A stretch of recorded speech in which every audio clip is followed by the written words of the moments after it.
ট্রাইব্যুনালের চেয়ারম্যান যিনি, তিনি তো একদিনের জন্যও হাইকোর্টের চেয়ারে বসেন নাই।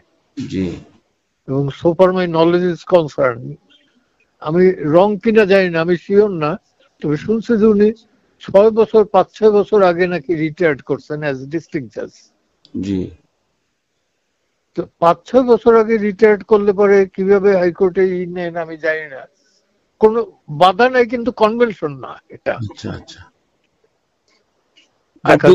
যার যিনি চিফ প্রসিকিউটর আছে তাজুল সাহেব, ওনার ব্যাপারে কোন কথা আছে? ওনার ব্যাপারে হলো যে উনি এর আগে ছিলেন ডিফেন্সে, এখন প্রসিকিউশনে, ট্রাইব্যুনালেই। হ্যাঁ,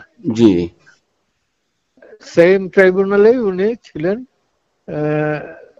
ব্যক্তিগতভাবে না। আমি যে একটা তো এটা তার যে যুক্তি সেটাও আছে, সেটাও যে আমি তো করতে পারি, আর এটা তো সার্ভিস, চাকরি। অ্যাজ চিফ প্রসিকিউটর এটা তো চাকরি, প্রক্রিয়াগত তো শুরুই হয় না এখনো।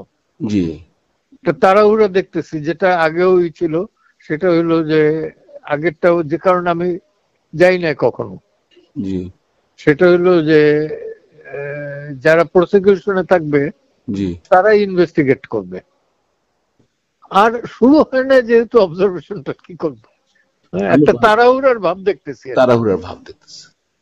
জাস্টিস হারির, জাস্টিস বাড়ি।